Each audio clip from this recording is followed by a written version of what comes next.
Welcome everybody. It's Monday, the 10th of August, 2020. This is a Tilt webinar with Catherine Housselin, Integrate Social Media and Authentic Resource Curation Tools, Communicative Tasks for All Three Modes. I welcome you. My name is Helen Myers. I'm the chair of the Association for Language Learning London branch. We always at this point thank Heike Philp and Linguiscope for helping us to put together these webinars and giving us ideas. But in particular, I use this as an opportunity to say, we've got the great Joe Dale here in the room. And Joe, would you like to tell us about your availability and what you can offer? I would love to, Helen. Thanks ever so much. Really delighted that we got Catherine in the house tonight. Really looking forward to this webinar. But yes, it's been my absolute pleasure to help with Helen and put together these webinars over many months now. We've done about 40, we think, so far, and it's lovely that we're really going international now. And it's lovely to see people in the audience who are from the States and other places. It's really awesome, and you're all very, very welcome. But as a day job, I do these webinars, paid webinars, as well as these free ones through the Association for Language Learning. And in the chat, as I've done in previous webinars, I've just put in a link to a Google Doc with 18 example sessions. If you would like any help in relation to a remote teaching or hybrid or a blended approach or whatever is going to be happening, or maybe is happening already if you've gone back to school, if you're from Scotland or from Northern Ireland, then I'm more than happy to help. And just let me know, have a look at the document. If there's anything there that jumps at you, I'm more than happy to support you individually or via your departments or through language associations anywhere in the world. Thanks ever so much. At any time, night or day, Joe can Indeed. be there for you. I would like to just do a little plug for the Association for Language Learning. This is particularly for teachers in the UK, and I'd love it if you belong to ALL, just write it in the chat now and tell everybody that they should join us. I know that there are associations in other countries as well, so perhaps use this opportunity to tell us, which association do you belong to? We were discussing earlier on about the importance of being in part of an association. I know that Catherine is very involved in her association, so now is the time to tell people, join your association. This is the way that we can help each other. As far as the UK is concerned, people who are teaching here, you get a 10% discount on your membership if you use this code webinar10. So please do join us. You'll be able to see this webinar afterwards. Joe Dale puts it up on his YouTube 100 channel.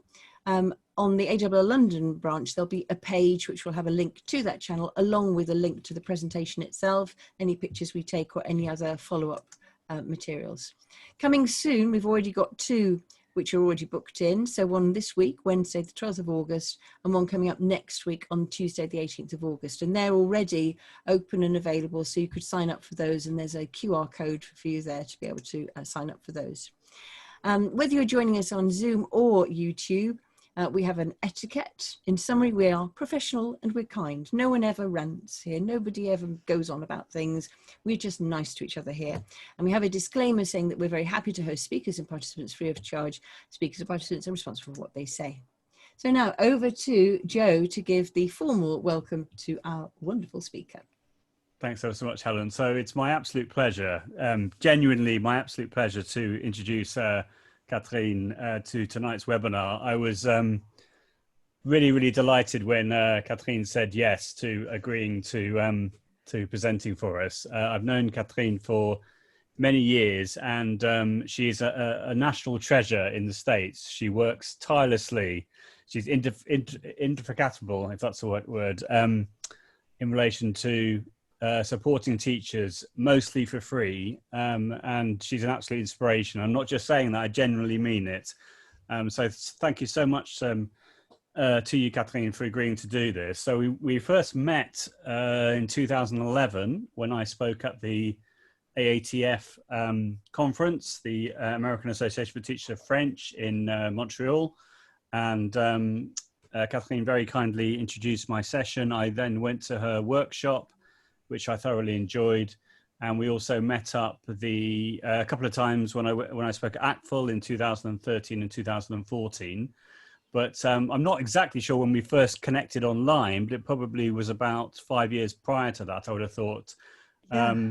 But she's a lovely person, and she works really, really hard on supporting teachers. And I'm sure that teachers from the States in particular know how amazing she is. I'm delighted that she has the opportunity tonight to spread the word about her fantastic ideas. So without further ado, no pressure, without further ado, over to you, Catherine, and thank you ever so much for doing this. And I'm really looking forward to learning with you and spreading the word on your fantastic ideas. Thank you. Thank you so much, Joe. And thank you to Helen, of course. We just met. There's a couple names that I recognize. It was just saying right before we started recording that it's unfortunate that it took a pandemic to bring the world together as world language teachers. But we always said to each other, yes, we'll meet up on Skype, we'll have our students connect, and we'll work together as a team. And it wasn't until this actually took place that we're doing it more often and with better success. Okay, so thank you so much. It's exciting. It's noon, 12 here. So it's a little bit time difference wherever you are in the world. I'm hoping it was a beautiful day. And if it was blisteringly hot where you are, come out to the West Coast of the United States in the north where I am. I'll show you that in a moment. So I'm going to share my screen and we'll have a few things for us. Here we go. You'll have a copy of this. I'm going to put it in the chat a few times, because there's going to be lots of links for you to click on and to investigate. But for right now, let's just listen together. And then Joe, of course, if there's something that pops up, please just interrupt. I'm pretty flexible in all of this. So as we popped it up, I wanted to share this with you. I've been kind of using this for a couple different webinars or conferences that were supposed to take place in person. It's the idea of using social media with our students. And when we talk about that, there is some trepidation about, oh my goodness, I don't want to send my students to, and we're going to talk a lot about safety for that. So you saw my information earlier, same picture. If you want to connect on Twitter, or if you prefer email, you also have my website, which is pretty easy. It's just catherine-uslan.com. So I'm a technology integration coach for world languages and for other stuff. I do that for my district. And then I also do a lot of curriculum design and sharing of that. So the first thing that you'll see on there are the supplementary resources, like the sample Wakelet collection for this presentation. And then I have another presentation just to share it with you, because I'm sure you've seen enough tools that you can use, but I threw in another one just in case you wanted some more or seen them how to use them in a different way. Joe mentioned this, Helen mentioned this. I am highly active in local, state, and national world languages, and it's just been my sincere honor to connect with people, because what we do when we share and support each other, that brings me such joy. So you'll have those links if you want to connect in any of those other ways. This is where I teach. You'll see there's a volcano behind me. Okay, I don't teach inside the tulips, but every year we have a tulip festival that rivals Holland, I understand. And I'm in the Pacific Northwest. So if you look at the United States, I'm on the north, and at the very top, I'm right on the border of Canada. So you can run up and look at the beautiful outlook as we look onto the Pacific Ocean. That's right about 3 miles from my school. And speaking of my schools, and there's the volcano again, you can see it in the background. This is my campus. We're the only high school in our city. Okay, it's a rural area. There's a lot of farms. There's a big water tower back here. You can probably see it. And right down there is a portable. So I'm not in the main buildings. I'm in a portable, and I've been there for 14 years, except for this year. I will be most likely remote the entire year. It's a difficult situation right now, but we're working to help our families and our students connect with us better. Okay. Here's a beautiful inside shot of that portable. It never is this clean, and the tables have changed in the past couple of years, but this is the room that all of this magic happens in. We have lots and lots of books. I don't use a textbook curriculum, so I write all the curriculum. And then luckily, I mean, this has been years of me asking, begging, borrowing, and finding online. We have a school supply set of Chromebooks and as well of iPads.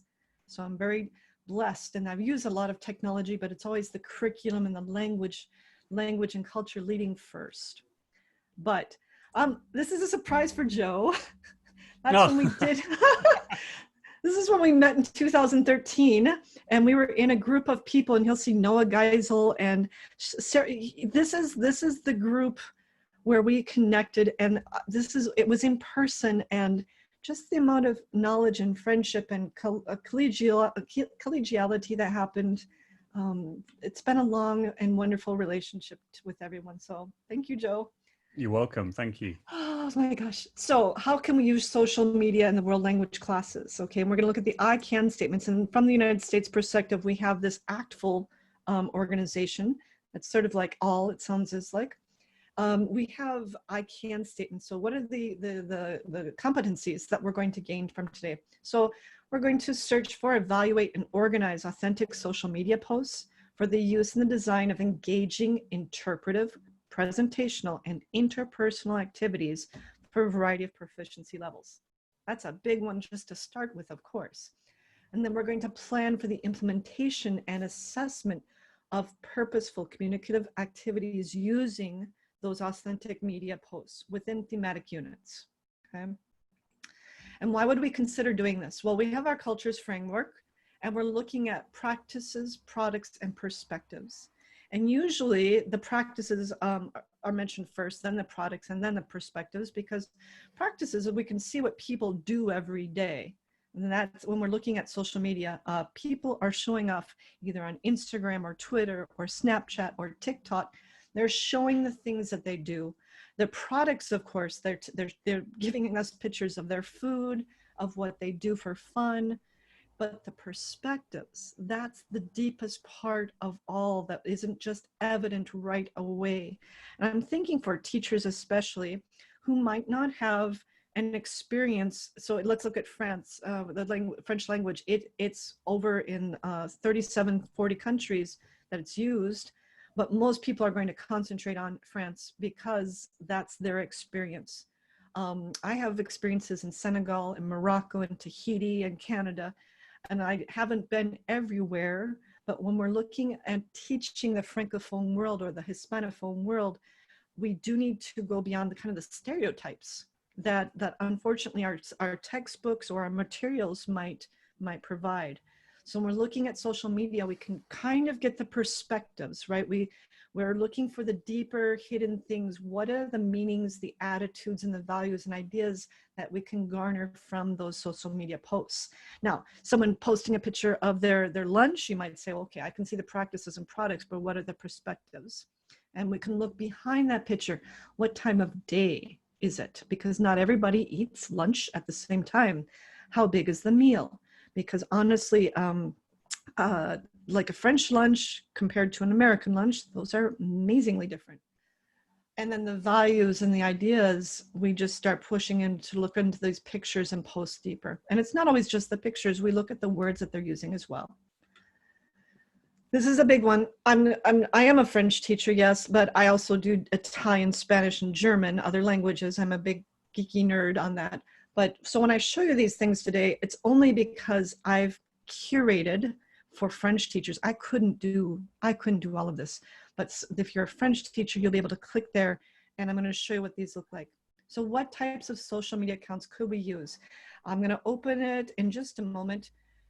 Any teacher could do this. You should look for governmental or NGOs or clothing and fashion, tourism and travel, food, schools and education. There's more. Just looking at this, look at all those sub themes within there. There are so many different accounts besides just celebrities, and besides just politicians, besides your average person on the street. If you're looking for those products, practices, and perspectives, choosing social media accounts that relate to these themes, it's going to be so much more engaging than a textbook, unfortunately, that might be 15 years old. So what else you can look at is media, science and technology, sports and activities, history, artists, musicians, and then of course there's lots of fun culture. But again, look at those subtopics. Animal protection and preserves, especially if you're working with the younger children. They love animals, they love food. Your older students, of course, might be into the newspapers or Instagram influencers or comics or mangas. So we're looking at what engages our students. What are they interested in? I am almost 50 years old. My interests and my students' interests are going to be naturally different. So we look around for the things that we know they would look at on their own, okay? I believe there's one more set. Good grief, there's so much to follow on the world. There's health and beauty leaders and role models, businesses, heritage, popular culture icons, and now we have to talk about that, okay? And what we'll do is look at some other tips, okay, especially follow what other accounts are following, and then ask students for more input, but I have even more. So you want to probably avoid following the average person, because they might make a great post one day and then they might break your heart the next day. So you want to try and stay with those blue checks or those verified people as much as possible. Some of the Senegalese food delivery services that I follow are not going to have a blue check, but I do look at their feed to make sure that they're viable. And then we're going to try and use the language, the target language, to query our search. So if we're looking for equipo de fútbol, we're going to look for that in the Spanish language, okay? Because if you type in French soccer team, because we would say soccer here, you're going to find all of your results will be in English. Always use your target language to make your query. Wonderful thing about hashtags is that they are current, actual, like they happen today. And when a hashtag starts up, it could be because a revolution is starting or because there is a new fad to be followed. Look at those hashtags and you'll probably find more accounts. But again, always check that feed for at least a month to make sure. And then ask your students and colleagues for ideas. Yes, my students will always tell me what they looked at over the weekend. They'll say, I found this great account. And I say, great, let me look at it, make sure it's okay for the class, okay? And then share what you find with others, please. So I'm going to show you a few things. When you come back here, and the French teachers are going to click here. I'm hoping that someday we have the same exact thing for Spanish and German and Italian, Russian, all the different language teachers. This is a platform called Wakelet. I'm going to show you two different ways to use it today. For right now, I'm going to show you how I use it with my colleagues. Okay. And this is a place to save bookmarks. Okay. Or lots of other things, of course. It's different than Pinterest. Pinterest is very pretty. It's all about the pictures and the places, the things that you pin you might not actually ever work with again. This is a more active, it's like a mini website, and it's organized. That's what I love about it, is that you can put things in order.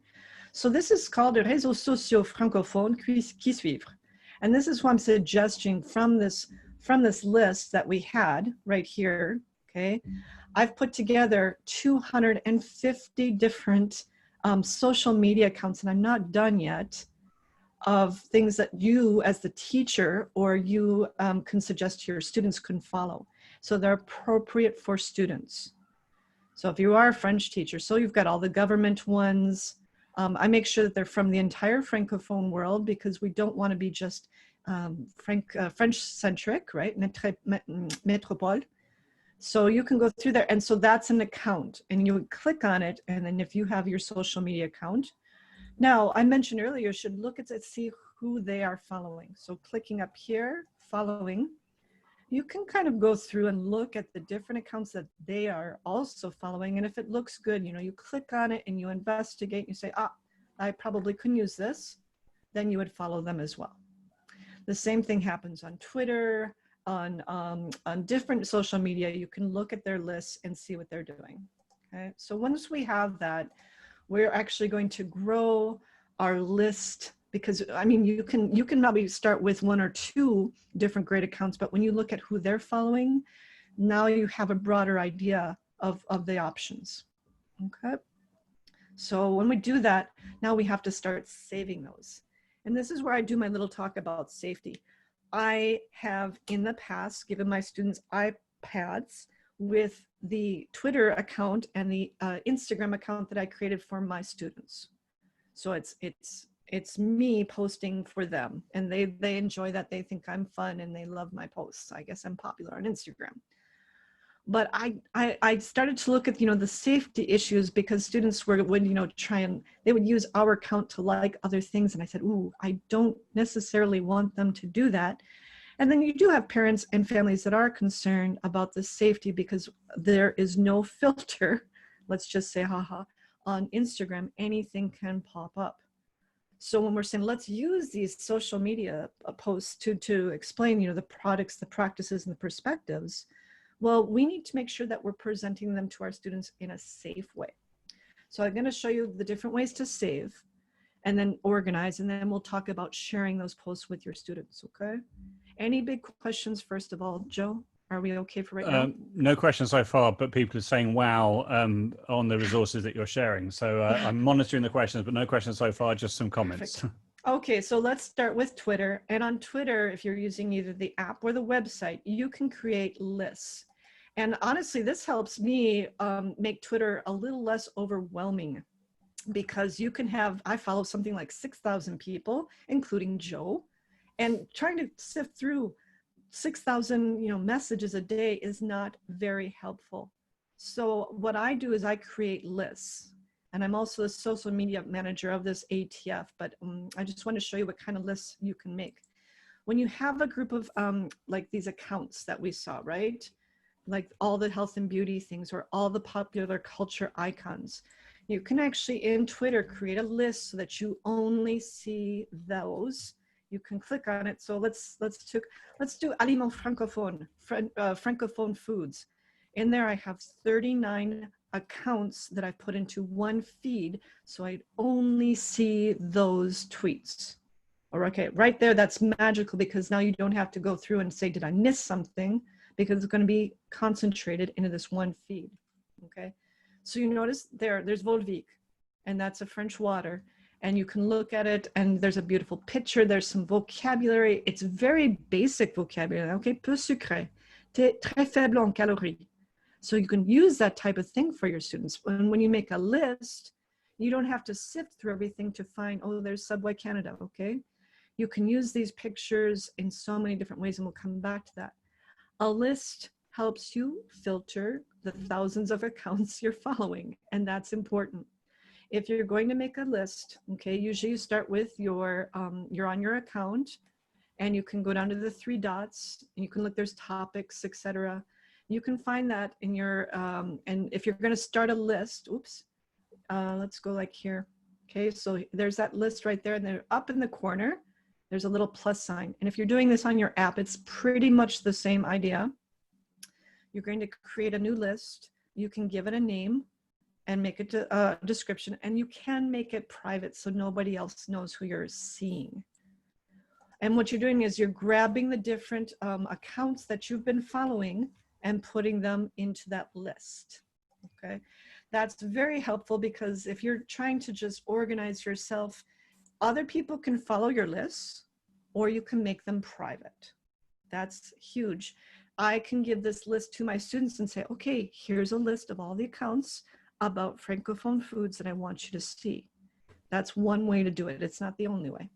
You can also save to bookmarks. There's a way to bookmark tweets, but I just wanted to know that that's visible only to you. So if you see something like, ooh, I want to use that for later, and you don't have a list ready, you can't organize them. There's no way to put them in special places, but you can retweet them, or you can create a collection, which I'll show you in a minute.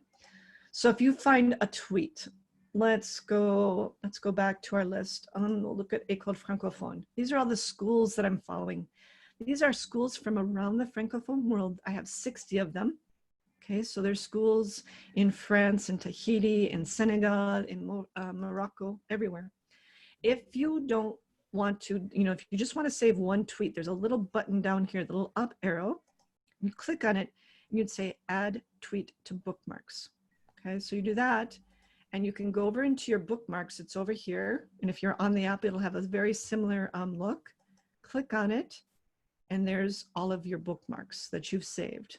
And that's another way to organize yourself. If you find something on the go, I love this one because look, this is La Réunion. Okay, and there's a video that talks about food, and we're looking at products, practices, and perspectives just from this one, and that's why I put it as a bookmark. Okay, so now that we're organizing our stuff, we don't always have to go, oh goodness gracious, where do I put that? Okay, so Twitter's a great way to do that. It's very flexible in building the list. You can follow other people's lists so that you don't have to do it. That's magically done for the French teachers. Find us, you'll know it's the ATF French. So Instagram, you can also make organized thematic lists. I can't show you necessarily on the web version because Instagram is meant more to be an app. But if you go to, let's go to Instagram, to ATFs. And so I made this as well. You can look at who we're following to see if there's somebody you like. And, oof, I don't want to block myself. You can't see, unfortunately, the creations, but if you were on the app, you can go in and look at the different the bookmarks that I've done. The only problem is, so I can only see my own thematic lists. They're not visible to others, which is different than Twitter where you can follow someone else's lists. So you can always repost on Instagram, but it's not as effective. And I'm going to show you a great way to work around that because you can take a beautiful thing that you've seen, like this is a great post right here. You can copy that link and then we're going to put it into a Wakelet collection. And we'll come back to that in a few minutes. But there are some ways to get around the fact that you can't make visible your thematic lists. So I'm going to open this up big, but I'll come back. Let's talk about Snapchat. I used it in the beginning just for the filters so I could make fun pictures for my students. They thought I was cute. Wow, I'm popular. Snaps disappear, and I'm still trying to understand the glory other than using the filters and adding stuff to the picture like little hearts or messages. They could put words on it, but that's your students using their Snapchat accounts to produce something for you. It's not so easy for me to share snaps that I think were good with my students because they disappear. You can save your snaps to a camera roll. That's called memories. You can screenshot them. Well, okay, if you're going to be organizing them that way. There are trending stories on Snapchat, but one thing that I did find useful is something called their Snap Mat. Snap Mat. That's a hard one to say. It's a web-based experience. I probably is also on the app. I don't use it as much. So you can focus in on a certain country and you can click into a city and see where the hot snaps are going on at that very moment. It tells us that the snaps are approved for appropriateness, but I'm not entirely sure of this because I don't know if that it's vetted like appropriate for whom. Okay, so Snapchat is one thing that you can use, but let's get into a better one, TikTok. Now, in my country, evidently our president is going to try and get rid of it, but it's still interesting. TikTok has so many versatile ways to share. You can copy the link, you can email it, you can message it, you can put it on YouTube, you can put it in your Google Drive. You can push a video to your students via email. This is amazing. When you see a good TikTok, you can copy that link and basically do almost anything with it. And you'll notice that the share option is right here with that little arrow when you're on the app, of course. And honestly, TikTok works best on an app, but you can see it if you're on the computer. You do have some options. This is Flunch. It is a silly, lovely restaurant that I used to go to as a poor student in Paris. It has great videos. Flunch is like a buffet. You go there. The thing about TikTok, you can create bookmarks, but they can't be organized and you can't show them with others. But that's okay because you can just grab them and drop them into Pinterest or a Google Doc. If you wanted to make hyperlinks, you can put them on your Wakelet. There's so many different ways to share it. So the fact that you can't share your bookmarks isn't a big deal, okay? We'll come back and I'll show you how to take a TikTok. Yes, I know Facebook. Honestly, Catherine, before we get into the next few ideas, can we just go through a couple of questions if that's okay? So please. Thank you. So one question was, so Lorena said, maybe I missed it, but how do you share tweets with students without giving them your Twitter feed? So I said, you can save them in Wakelet and share the tweets. Is that what you're suggesting? Yes. Yep. That's what we're going to do is, and I'll show you that in a few minutes, is how to take a tweet. So let's go back to Twitter here just real quick. I don't think anything's bad on my account, so we'll just go with Joe Dale's. We'll pick that one. Let's say that I found a really good tweet and I'm going to go to this button right here and I'm going to go add tweet to bookmarks, or I'm going to copy the link to the tweet. That's what we're going to do. Mm-hmm. We're going to copy that link, and then we're going to put it into this Wakelet so that they're not seeing my feed at all. They're seeing that one tweet. That's very helpful, is because that way you're not getting everything on Twitter. You're getting the one tweet. Fantastic. Okay. Yeah. What and then else? you would then share. Yes. So on the share icon, so you can share that Wakelet collection with your students. Mm-hmm. And I have a student. Yeah. Oh, go ahead. I'm sorry.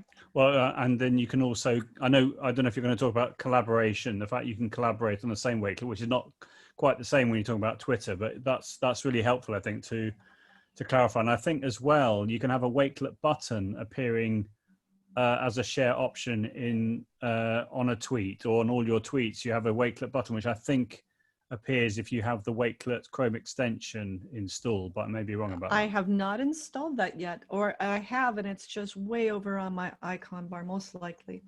This is the one that I'm going to show you in a few minutes. It's like how I use it with students, so that you can see how to put the tweet in so that the students only see that one tweet. Okay, so that's a good thing. Right. Other questions? So essentially, just to clarify then, essentially what you're suggesting is we can use social media, but it's the teacher who is in charge of the accounts, and you're then collecting examples of, say, Instagram posts or Snapchat or TikTok, and then collecting it all in Wakelet. So the only thing you're showing with the students is a Wakelet collection. Is that right? Correct. They're going to get a link right here. I'm going to put this collection onto my Google Classroom or whatever. I'm going to share that with my students so that they, basically I've taken a bulletin board and I've pinned all the good posts. Right. But then if they have access to that on the Wakelet, can they click on, say, Twitter or TikTok and then go to the TikTok webpage or go to the Twitter webpage? Yes. If they go out, if they click on it. Okay, so that's one thing that we talk about, is like, I usually tell the students, I'd rather you just stay on this page. Right. But honestly, I can't prevent them. I could just put screenshots of those. That is an option too, and I'll show you that when we're looking at how to make a Wakelet. So that's a good question. And yes, they can click. They can click out, and you can put more than just social media. You can put websites, you can put videos, but we'll come to that. Perfect. That's great. That's really helpful, I think, just to clarify for everyone in the chat. Yep. We want to make sure it's safe. Yeah. If you're especially working with little children, I would take screenshots and you can upload those to Wakelet. Mm-hmm. Well, how about Facebook? It's older, and it's just the way that people use it is different, right? I find that there are so many great authentic resources available, like videos from around the French-speaking world. There are open posts, there are media sites, and you can do that on Facebook. You can grab the link from that. So one thing I would show you is on Facebook, if you're on a certain group or page that you watch, I'm going to just grab out, oh boy, that I should have clicked back just one moment. I wanted the groups that I follow. Okay. It's unfortunate because everything that is public, okay, a little bit like that. Okay, we'll choose this one. If it's a public post, you can go right here. Do you see where it says 1H, like it was published 1 hour ago? And if you right click on it, you can copy that link address, and then you can put it in your Wakelet. So I'll show you that again. If you're on Facebook and you see somebody's post, you don't want to click on their name. You click on the timestamp right there. Right click on it, copy link address. If you're on the app, you can actually share it to yourself as an email, or you can copy the link as well. Okay, so what you're looking for is that post, the post time code. Okay, so you can do that.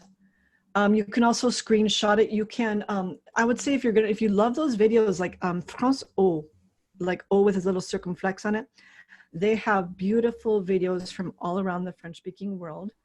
But sometimes they put those on YouTube and sometimes they don't. So they sometimes cross-post them. You could screencastify them. There's a couple of ways to download videos from Facebook so that they remain on your computer. If that's the best way for you, try that. Of course, there's YouTube. And YouTube is a very powerful way because you can make playlists for themes and topics. And those playlists can even be organized into sections. And I'm going to show you the one from the ATF. I spent hours and hours and hours working on this, and I'm so excited to share it with my students. So I have the created playlist, and you know, when you make a playlist, you can add videos to it, right? So if you see a good video, if we just click, well, I won't play it, but you're going to go to the three dots, excuse me, you're going to go to save, and you go into the playlist that you want it to go into, or you can create a new one. And that way, for my students, this is our class, excuse me, this is our class one. We'll close that off. See, we have, 669 subscribers. We're doing very well. That's my students and other people. When you make a playlist, you can send that to your students. Okay, so this one is all about our themes that we study. So I make a playlist for each one, like here's stuff about technology, one about inventions, one about social media. Let's look at that one, right? So these are all the videos that I've found, and I can put them all in one place. I'm curating them. If I wanted to, I could invite my students to collaborate on this, and they could add videos to that. And that's a very interesting way to invite your students in to be curators. And we'll come back to that question in a minute. So that's a great way. Playlists can be collaborative. So if you had a group of colleagues, all German teachers, who said, we want to build a playlist together, you can start the playlist and then you can make it collaborative. I will go to one of my playlists. Oh, let's see. I mean, you've been making playlists for years and years, haven't you, right. Kathleen? I've been doing fantastic. Playlists. Well, especially if you go, I'm going to show the ATF ones. That is our biggest. Okay. And if you go to our channel, and so it's AAT French right there. And if you go to our playlists, click on that. There's something like 90 different playlists now, and they're all organized thematically and topically.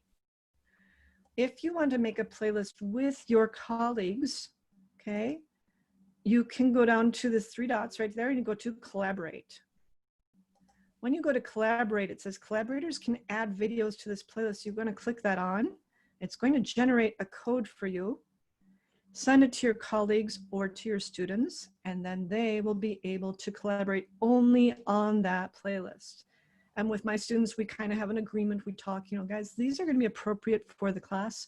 If you don't trust them yet, just give them some time and model that behavior for them, how to do it. Give them some examples. I'd like to see this. I don't want to see that. Then they can add those. And if you don't like a video that they put in, you can always just remove it.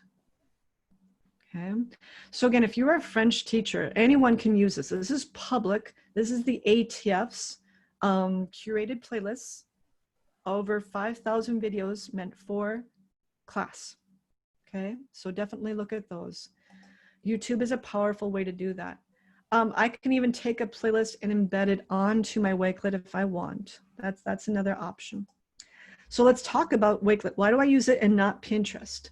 Pinterest is gorgeous. Sure, I do it because French teachers want me to do it. And so we have something like 3,000 followers. We have 70 different boards. It's crazy. But when you go in there, it's not as though I can easily organize this stuff. I can't put it in there and I can't have subtopics, although you can have subboards. Not everybody knows to click and look beyond there. So I use Wakelet, and this is the Wakelets. Right now we have 44 of them. We have 1,500 bookmarks, and they're organized into lovely categories. So if you're going to do, this is for teachers, right? This isn't the student version yet. But if you were going to send your students on a trip around the Francophone world, I put this board together for the teachers and for the students. So they've got tourism, history, heritage, things from specialties, and I just take links from websites. I also put in videos. I can put in tweets. I can do so many things. So once you have a Wakelet, okay, you've got it's a free thing. Pinterest, you have to have, if you're going to look at a Pinterest board, you have to have an account. If you look at a Wakelet board, someone else's, you don't have to have an account. It's like it's a public website, or you can make it private. But let's say you've got a Wakelet that you're building. You just hit edit, click on this green plus right here. So you can add text, so you can type something. You can also add a YouTube link, tweets, your own bookmarks. You can upload an image from your computer, which is amazing, because if you've taken screenshots, then you can just put your screenshots right there. So if you didn't want to send your students to Twitter, but you found a beautiful infographic, if you screenshot it with your snipping tool, however you do it, and then you can upload it right there. You can put in PDFs, Google Drive material, OneDrive if you use that, and then Flipgrid videos. Okay, and then when you're all done, you click done and you share that with your colleagues or with your students, whoever you're working with. And you can I put these little headers in here with that text version, with that text option, excuse me. And then they just scroll down, and basically you're making a digital notebook for them. Okay, that's got everything that you want them to see. It's better than Pinterest because your students don't need accounts to view it.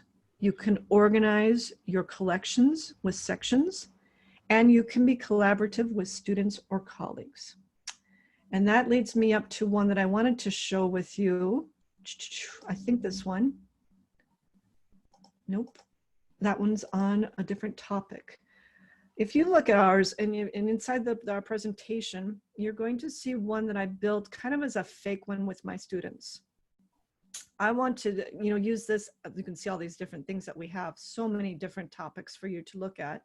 I'm scrolling down quickly, but you can take some time and look at them later. Okay, so those are all the Wakelets we have right now. And we're going to be building more. Okay. Where did I put it? Excuse me 1 second, Joe, while I go and find that. No, it's fine. Link. It's amazing. While you're doing that, we've got another couple of questions, if that's okay. Excellent. So that'll help. So you mentioned, was it Transo a moment ago about it? Was it TRANSO? Is that right? Or did I misunderstand? When you're talking about Facebook videos, authentic videos, with a last letter with an accent on it, was it? Oh, France. Oh, sorry. I'm sorry. François. Right. Okay. That makes sense. Okay, that's fine. They do. This is it right here. Right. Okay. So 1 second while I grab that example. It says sample one right here.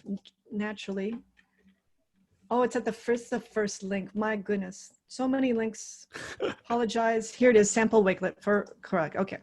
So let's say I'm going to build something for my students and I want them to go visit certain tweets, websites, Instagram, or TikTok posts, okay? This is just an example. I made this. My students really didn't get a chance to use this yet, okay?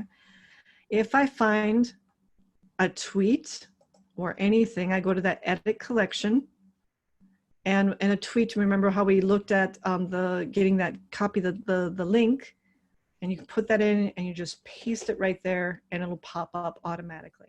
Okay, so that was just a video that I found. So there's a video. If you don't like it, you can delete it.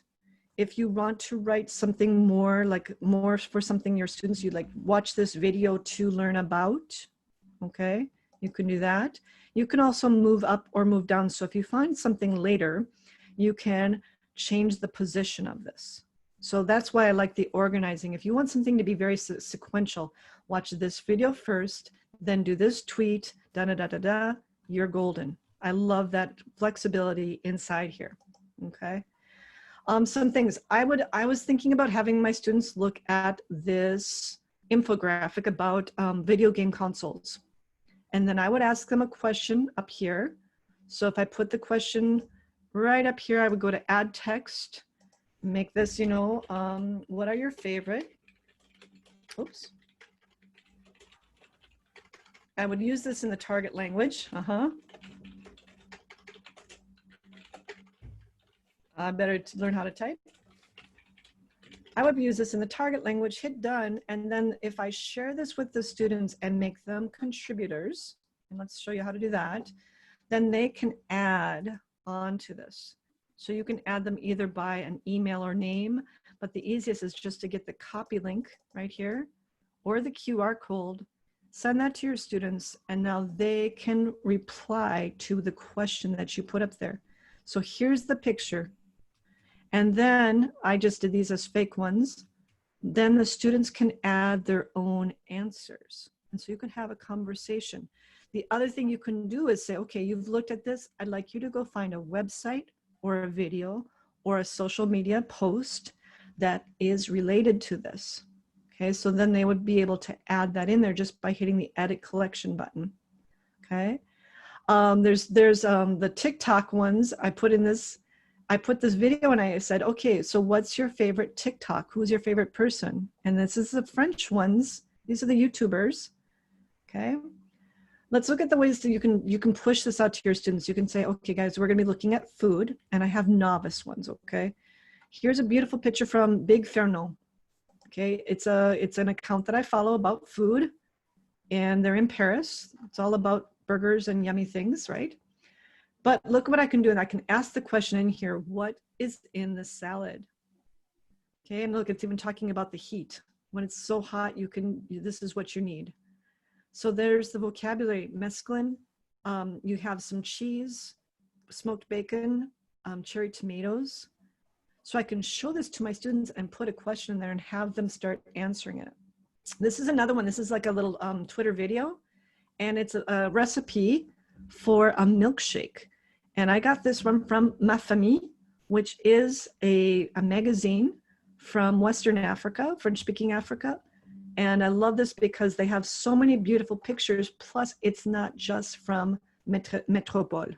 It's from a different part of the French-speaking world, okay? Here we have pâtisserie. So we've got products and practices, and then we start asking the question about perspectives. What other things can we see in this picture? Why are there different shapes? How dark is it? Because some people like their baguette pretty dark. Some of them like them lighter. This is another beautiful picture that I found. Okay, this is from Instagram. This is a chef, and I follow him because he puts beautiful pictures of his food I mean, it's just gorgeous stuff. And we're seeing a variety of backgrounds because we're not saying this is the one country you have to follow. Let's look at the world, okay? So I can put those on those for my students. They could put them on if they have the edit permission. You don't have to invite your student to every single Wakelet. You can just use it as a collection of resources. Guys, I want you to look at this picture, and then you're going to write about, or you're going to reply to. They could do a little video and upload their video onto the Wakelet so I could see their responses. They could just make a quick comment. You know, if they put their name right there, let's see, a little bit higher right here. So I had a student react to this, and then they could say, I agree with that student. I hate it when gamers make fun of me online because I'm a girl. And that was based on this conversation. So that's why I love the Wakelet. I better stop right here for a few moments because perhaps there's some thoughts on that. Yeah, we've got a few questions on Wakelet, if that's okay. But that's so useful. I mean, just one question that I've got, if that's okay, first of all, is that when you clicked on the invite option and you copied the link, does that mean when you share that with the students, they can then edit the collection? Because what I normally do is I normally copy the code and share that with people so that they can then go to the home page and click join or add code, or I can't remember or enter code, I think it is, and that means they're allowed to edit the collection. Does it work in the same way just by giving them the link? There's two different ways you can share that, meaning you're just sharing like the page with them. They can't do anything at all. Okay, that's the first one. The other one is the invite code. That's where they get the permissions. Right. So by copying the link there and sharing the link with the students, if they click on that, that allows them to edit the collection. Correct. Right. Directly. So that's even quicker then than giving them the code. But do they need an account to do that? No, once they, you know, that's a good question. I haven't had that situation. I believe that people can add without having an account. And I do need to test that out because everyone that I've given the code to so far for the French teachers, they had accounts. Right, because I know that with the code, when you give people the code, they can definitely access the page without having the Wakelet account, but I'm not sure with the link. Well, I will figure that question out and tweet it later. That's a good question. Thank you. So we've got another couple of Wakelet questions, if that's okay. So Yep. the first one is, can the pupils search the specific Wakelet? Is there a search function within a Wakelet? No, and that's so I was on one of their webinars recently and I gave them 2 suggestions. One is to make it hyperlinked so that when they're in a certain section, you see how I have those sections there, but they can't click on it. They actually have to scroll down. And I was like, you should make it so that we can put embedded like in-page links. And the second one was that you should make it, besides doing Control F, you know, the Control Find function, that, you know, that's your only way. Otherwise, yes, this is, let's see, Wakelet's not even a year and a half old yet. It's fairly new and they love suggestions. If you go onto their website and their Facebook and their Twitter, they listen to feedback all the time. So let's get that one going. Yeah, that's an excellent. So like having bookmarks essentially, isn't it? Like in a Google Oh, Doc. no, it says search up here. I mean, are we searching on this page? Let's see what it does. Okay, yeah, it searches all of Wakelet. Yeah. No. And I don't want that. Yeah, No. I want them to be on this one page. I try not to, if it's for my students, if it's a Wakelet for my students, I try not to put too many things on one page. But when I was doing the regions of France, I had so many things. There was something like 50 different posts, and one of my students wrote back like, "Oh my God, Madame, that was so long." And, yep, I'm sorry. Yep, that's a great thing in page search and the hyperlinks. Fantastic. And then the last question is, can you add activities or worksheets or interactive questions directly, or are they accessed elsewhere? Absolutely. So could you embed a Google form, for example, into a Wakelet? Yeah. Yep. So what you do is you hit the plus when you're in the edit, go to Google Drive, you have to sign in, and then you can just put that right in there. And it will embed it. It will embed. Yeah. Okay. Amazing. Yeah. Wow. Yeah. That's really cool. So if you had questions for your students, then you can do that. So I don't know what's going to pop up here. Let's just grab that one. Okay. So, right. Gotcha. Right. So you know what? It's not embedded the same way though, is it? It's just a link to it. But if you click on it, it'll then pop you into it. Yep. Yeah. Great. So you could do a whole like comprehension exercise, couldn't you? Exactly. And then have a Google form or Microsoft form embedded. Right. That'd be so cool. Lovely. There's a couple things that we can look at the ways to get this out to your students. But do you have any more questions just on these ways to share? We've got one more question, which maybe you could do at the end, but it's just Helen was asking about how do you organize YouTube playlists? I have so many and cannot find them easily. So she'd like to know how to save or retrieve them, but we can maybe do that at the end, maybe. Okay, do you want to do that? I'll leave that page open. So there was other ways to share with your students besides Wakelet. I mean, you could do the same thing on a Padlet. Unfortunately, Padlet's not free anymore, right? And students don't need accounts. So you can balance that. If you've used Padlet with success and you feel comfortable, Wakelet can be a very good alternative to Padlet. You can also just make a Google Doc with hyperlinks. And you would take each tweet, each Instagram, each TikTok, and copy that link and put it inside a hyperlink doc. And there the students would already have their accounts and that would be accessible. You can just put those links right into your Google Classroom. When you're in Google Classroom, you can add stuff to an assignment. Just put those links right in there and they'll populate right inside your LMS, your learning management system. That's a great way to do it too. You could use Pinterest, but then again, the students need accounts. And if you need even more curating and sharing options, you can go to, and I knew that I saw this, that you can stop making that bar up here. Okay, this is my website. This is the page on curating, collaboration and blogging tools. And so you've got Wakelet, WebJet, Symbaloo. Symbaloo's an oldie but goodie. Pearl Tree has also been around for a while.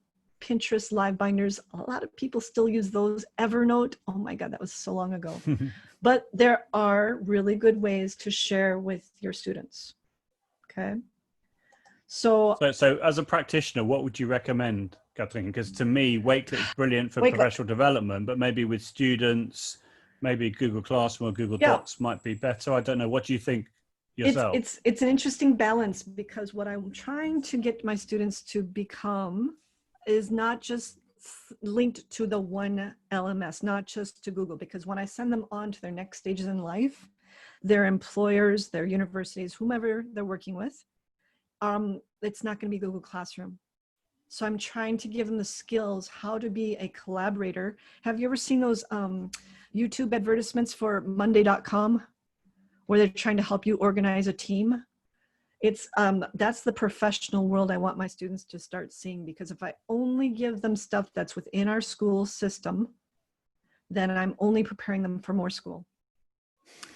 I want them to be prepared for the next steps. And that's where you look at your group and you say, okay, this group can handle it, this group cannot. Or you give them like baby steps towards being capable. Like if you start on a Google Doc, that's already a good way to get, you know, that information out to your students. And then you say, hey guys, you know, the next year you give them the wake up and say, remember when we were using Google Docs? Now we're going to try it in a different setting. That might be a good way for you to learn how to be working on a team project in the next professional step of your life.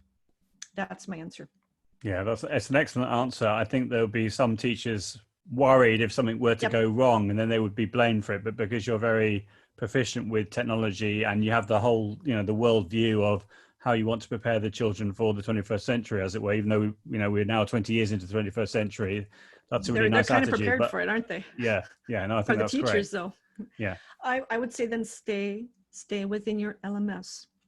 Just take those, well, if you're on Twitter, right, and you have a tweet that you think is really amazing, you want to share that with your students. Again, click on that little plus, excuse me, that little arrow right there, and go to copy. And you can go into your, it could be a Google Doc, or it can be a Google slide, and you're going to put a link in there. Just pop it in and hit apply. I'll undo that. But that's the idea, is like, if you want to make sure that it's safe, it's in a safe environment, make a Google Slides and put your links in there. And when the students click on that, it'll take them out. That's why I like Wakelet, is that it shows you the picture right. I can watch this video right here, and I don't have to go outside of the Wakelet collection. It just shows it right there. And then you can go back. Yeah, I love Wakelet. I think it's fantastic. It is, and they know that. They're very proud of what they're doing, and they're definitely trying to, they're listening more to teachers. I don't know if they started with an educational background, but I do know that they have listened to many of our requests. And they're a UK company as well. They're from Manchester, I think. Well, so I watched their webinar. I was like, that's good, because we need more. We need more a variety from around the world, so that we do get a different perspective on what safety looks like, what organizing looks like. Now you have two options. I can show you the YouTube thing, because I don't want to make anybody go over too long, because it is that magical time. I'm free. I'm open. Or I can show you different types of activities that you can do, but you will have this presentation and all the links, and you could just read it yourself. But I wanted to give you that option, because we do have stuff that's for hybrid, distance, and in class. And I've given you links to like activities that I do with my students. And then you know, you see that there's lots of things. I'm doing speaking, writing, reading, listening. I think, well, from the chat, and I would agree with this, Brenda has asked for activities. So I think that, and also because we sort of, you started about 10 minutes in at least. You've got at least, well, you can have as long as you want there, Catherine, but I think officially for the hour, you've still got another good 10 minutes, if not longer. So I think some practical activities of how you're integrating the technology would be fantastic. So let's say that you've got your students looking at the thing, whatever, the tweet, the Instagram, the TikTok, whatever it is, okay? So for reading, and if you're in class, you can just put this together, and then one of the first ones I call, it's just draw it, describe it. So if they're reading a tweet and it doesn't have any pictures on it, or if it does even, I mean, they can expound on those, the pictures, demonstrate their reading or listening comprehension just by drawing on a piece of paper, or finding a bit of clip art if they can't draw like me, or making an audio or video recording. That is like on the fly, whatever you want to do really quick. But let's go into more stuff. In the States, we have something that's called an IPA, and not the beer. This is called an integrated performance assessment. If you look at that, I will put a link to what that means for us. It's a type of way to assess reading, speaking, and listening. Okay, it's from Actful. You can do so much with this because the students can identify keywords, audience, products, practices, main idea, and inferences. You can give them a piece of paper. You could make a Google form. And if you're using a Google form, you could even screenshot that tweet or that post and put it in the Google form and just have them go through the real basics. For novice, identifying keywords and audience, that's already a good start. You're exposing them to authentic resources. If it's a video that you found on YouTube, you can use Edpuzzle or Google Forms, and you can insert that video and put your questions in, okay? The other one is called Spot It. So in this, you kind of have to, work with your students. You give them a certain picture or an image or a tweet or a hashtag, and you want them to go search out a similar post or website or news article, whatever you feel is appropriate, using that same hashtag. And they would bring that in and share it to the group. So if you were in Google Classroom, you could make a Google Doc and say, drop your link in here. If you've got a Google Slides, the same thing. So in groups or alone, the students then would look at and comment on and talk about the things that they brought in. You're giving the first input, and then you're asking the students to connect that learning to something else and then to talk about it. You can also use like a polling tool like Mentimeter or Poll Everywhere. So if you put the image up in class, right, you've just got just the picture. You can ask the students questions on Mentimeter or Poll Everywhere and ask them to identify main idea, words, basic questions like yes, no, disagree based on that resource. And I imagine that most of us are doing that anyway right now, but it's when you have a collection of social media, like if you have the lists that I showed you in Twitter or the bookmarks inside Twitter or Instagram, that way you have that ready to go for your lesson and it's boom right there. You can pull it up. You're not fumbling at the beginning of class trying to find it.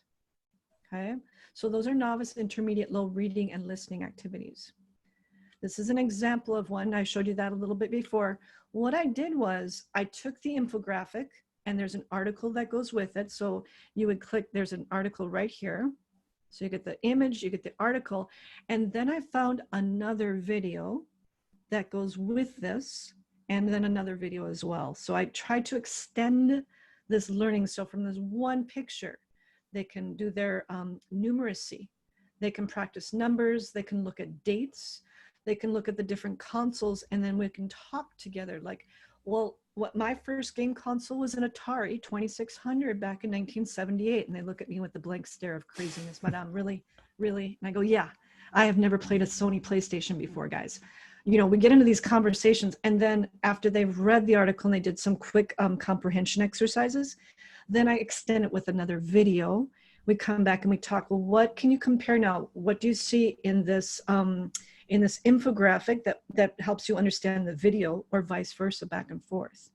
So you take one resource and add on with listening or reading or conversation. Okay, so just from one picture. So especially for novices, from this one infographic, you can do numeracy. So practicing saying dates with a partner. You can scan and comment and on the linked article for vocabulary identification. You can express preferences for one console over another. You can give them those sentence stems so that they can have that interpersonal conversation. So sentence stems or sentence starters. Who does the language, Jim? What's his name? John Franco? Conti. Well, yeah, he has all this stuff about sentence starters and frames. Use those. Or you can do an IPA light, so that reading assessment, but not, if you look at what an IPA really is, it's a long assessment. I do the light version where I just check out. Can you identify the author's perspective? Can you compare the cultural perspectives? Okay. If you're going to look at the intermediate level students, so I believe that's like B1 in UK, in the rest of the world, I should say, excuse me, you can ask and answer questions about games and console preferences. You could create a personal timeline, because this is a timeline up here, right? So then you would ask the students to create a timeline of the console purchases with years and video. So that would be a presentational writing. They could write a review of their favorite console or games, and they could compare and contrast and give reasons why it's better over another. So just that, you know, that stimulating idea of, let's look at this infographic. When were they popular? Which one do you think is better? And you now make it a personal activity for them. And then you could also have the students create a poll for each other. So they're writing questions, and it would be about games and gaming. They could do it with their student partners that are in the class, or they could do it with teachers and adults who don't speak the target language. And then they could use that data, and they could create a personalized like infographic. So if they're using Easily or Google Drawings or something real basic. So this is an infographic, and you're asking, hey guys, you read this infographic, we used it. Now I want you to make a poll, ask the questions, and turn it into an infographic. So that's a really great way to take any one resource and just use it until it's blue in the face, kind of like me. Okay, this like, if you just layer and layer and layer, you're going to eventually find out that the students are sick and tired of talking about games consoles. Madam, moving on, which we can do. So if we're looking at, can I just ask can I just ask with infographics, where have you found is the best source of infographics? Pinterest or Twitter, or what would you recommend? So do you mean in the target language? Yeah, in the target language. Oh, you know, the best one in the entire world for me right now. Let's see if it pops up. Infog. Oh, there it is right there. Okay, for French teachers, I'm sorry, I don't know for other languages. This is Le Parisien infographie. So every day, more than once, I mean, they do stuff about football, they do stuff about the weather. So here's your canicule, your heat wave that you're having. That's amazing. Yeah. Okay, here's one about astronomy. They do a lot. Look, here's one about toys, movies. It's got dates. It's got things kids like. What's your favorite? What's the first Disney movie you ever saw? Those types of questions. And then there's an article to go with it right there. Okay, wow. so the amount of resources just from this one, and if you follow the ATF, you'll see, I mean, this is perspectives right here. This is all about how vacations work in France. It's so brilliant because we don't have that here in the States. We don't leave on certain days and talk about the road conditions because it's a different country, right? Brilliant. I love that. What else? More activities? Yeah, please. Yeah. Okay. I'm loving this. This is amazing. Yeah. So then there's other ways to do this. So if you're in Google Classroom, okay, you don't want to use Wakelet or something, you've got activities that you can do with Google Slides, Docs, Edpuzzles, Screencastify. So I've given the students once an infographic and they use their Chromebooks at class. We have the Screencastify or Screencast-O-Matic or Loom or whatever that is that you use to record over your screen, or Flipgrid. And then I have questions for the students, or they're going to describe what they understood, or they're going to do a compare and contrast over it. Okay, so they're speaking there. I could do the same thing where I'm talking over this infographic, right? If we've got the infographic up, and I could just start my Screencastify and start talking about this infographic, and I could be pointing things out to the students. They're going to listen to it, and then I would have some questions for them to reflect on. Okay. Sorry about this. If they're at home, they would watch, like if you're in a hybrid situation, like the students are part-time at home and then they come to class. Some of the schools in the States are planning on doing that. I would make sure that they have that media at home because they can watch that on their own time and on their own devices. And then they have some activities that they're going to work on. When they come to class, that's when we do the interpersonal activities or continue on the presentational writing and speaking. And that's important because everybody said, I don't want my students to be Google translating what they're going, the answers to this. If you give them the work at home, as in like they're interacting, they're listening, they're reading, when they come into school, that's when you can watch them actually physically write out by hand to make sure, or if they've got questions on their writing, then you can observe and kind of keep control of the class. Okay. The other thing is that you could have students working together on Padlet or Slides or Wakelet or Flipgrid, et cetera, so that they're interacting with it both in class or at home. But let's get into even more one. Like if you're going to do the sentence starters, okay, I've got some of those. You've got 3 here. I've given those to you. They're from my curriculum that I write. They're conversation starters. And I'm helping the students out because if they're a novice, mid, or high students, they can make lists and they can say simple phrases. So I'm trying to give them more so that they can grow up into the intermediate level. So if you're giving them those chunks, that way they can start by saying, in my opinion, I think, I believe, it's interesting, it's amazing. So you give them those so that they can keep going. And then how to agree with people. So if they're doing the interpersonal, they can say, you're right, you're wrong, I can't believe it, are you kidding? You know, those types of things. There's several of them that are here, okay? The amount, like the Carnaval au Québec type of thing, it's like, would you want to go to the carnival in winter? Yes, because I like it, I like the cold weather, something like that. The other thing is students can discuss the infographic or the video clip or the social media, and this is done as a video or audio. And I'll show you the audio, I won't play it. I use Seesaw to do this. When my students have their interpersonal reactions, I use Seesaw to record just their audio, and it didn't pop up the right way. Oh, there it is, there it is, okay. So do you see right down here with the arrow? This is the students talking. I didn't make them video themselves because they get, you know, self-conscious and it's maybe not a great hair day. They have the picture that they took, and then I'm just going to listen to their audio. So they're here, I'm going to turn it on just real quick. Share computer sound. Ça va bien. Quelle saison est-ce que tu préfères? So they're just talking to each other about the thing that, you know, there's their topic, right? They're talking about going to a trip in Quebec. They're not reading. What I gave them on the paper was greet your partner. It's all in English. Greet your partner, ask them about their weekend, and ask them questions about why they want to go. So I've given them the framework, but not the questions. So they just talk to each other. I've also done it as a video. This is why people know. Bonjour, comment était ton week-end? Bonjour, mes week-end était bon. Et toi? Mon week-end était bon. So they're not reading, they're just they're having a conversation, and their next thing is, why do people move and migrate? So they you know, like, hey, how's it going? I'm going fine. Why do you think people move? You know, it's kind of weird, but it's actually a really great, if you want to watch those videos, I put them all in a playlist for you so you can watch my students do that, okay? If you've got really basic kiddos, students, right, pupils, you want to identify the words, expressions, and chunks so that they go from that basic yes, no level to actually being able to do even more. One, I hope that you like this. This is from Nicole Naditz and a bunch of other ACTFL teachers. It's called a reading salad. It's a reading strategy. And what the students are going to do when they're in groups, okay, maybe 4 students, they're going to each contribute 3 remarks about the thing they read or listened to.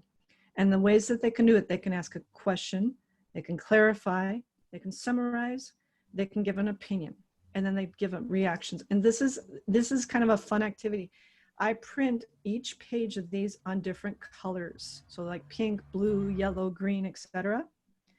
The students each get one, like I cut these out into little squares, and they get about 6 cards on their table, and their job is to make a fruit salad.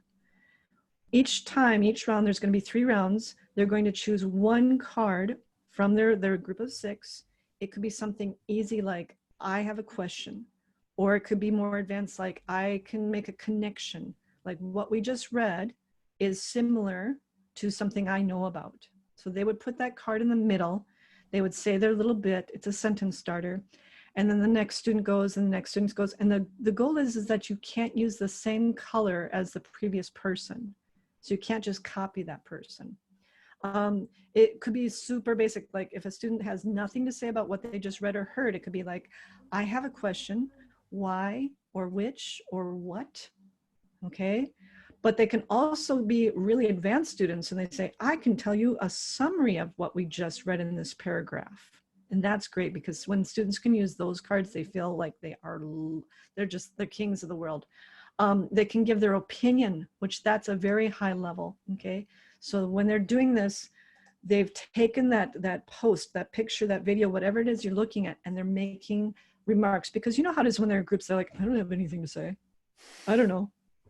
you're giving them the tools to have the conversation. If you make 3 rounds, that way they each, I mean, they're going to have, I think there's 6 different cards. They at least have 1 question, 1 summary, or 1 opinion or something like that. And that just, it forces them to talk. That's how I'll say it. It forces them to talk. That's amazing. Just talking of talking, Brenda's in the chat has said, can you ask Catherine if students can record a conversation from home, e.g. using, say, Google Voice or Zoom breakout rooms? I mean, would you recommend using, say, Loom or Screencastify for that? Absolutely. Or Seesaw? Yeah, I would say that Loom is really helpful. Just depends, like if your school is connected to a product, use that product. My school is connected to Screencastify because we have an agreement with Google that the students have unlimited time. Loom also gave us that permission, so now I have both Loom and Zoom, and you know, there's old school ones like Vocaroo. How old is that? There are just using their phones, and they can upload that to a Google Drive or share it to you by email. However you want to do that, you'll get the students replies on it, and they can do it from home. I have so many that I have my students working on. Like I have them draw pictures and then they have to record over it. You can do that with different ways too, is, you know, just having students take pictures and then recording their voices and sending that to you. That's There's fantastic. lots of tools. One thing I recommend is that students use Vocaroo to record themselves and then post the link into a short answer in a Google form. Yep. And that means that when the teacher then generates the Google Sheet, all the links are all there next to the names of the students. That's great. There's a couple other, I mean, I love that. That is so, it makes it like all of your answers are right there. That's why I like Seesaw, because all of the answers are right there. But the platforms, it's what you can afford if you have to pay. But I go for the free ones that make it easy for me to see all of my students' answers at once, and that our school district allows, right? Because many schools say you can't use this because of privacy issues. I would definitely refer you to my website for 75 different ways to record your students there.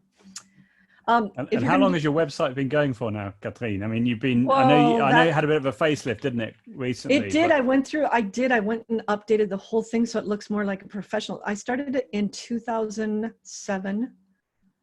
Yeah, 2007. So here's the recording tools, and then the digital storytelling is very similar, right? So if you click on that, here's all the different things. If you haven't used H5P, that's freeware. That's beautiful stuff. You can do so much with that. I'll make it bigger. I usually put them in order of how I like them. Okay, so Linked is very popular, I think, especially in the UK. I still use Sherbet. I still do, but there's Vocaroo. All the different ways. Google Voice, Blabberize, you gave that one to me. Oh, there we are. I remember you had some sort of talking heads one too. But sometimes they go out of fashion or they're not no longer available. So when you're recording your students, you get like half the work done. Like you don't have to, like our classes might be 30 minutes long if we do come back into hybrid. And I don't want to spend it doing things that they could be doing at home. Of course, of course. In the chat, David's just asked about the fruit salad explanation. Oh, yes. Have you, on your website, have you got a more detailed explanation of how it works? I have a video on my, I'll put the link to the video here, okay, of the students doing it, because if you see how it's done, it's actually more understandable. Cool.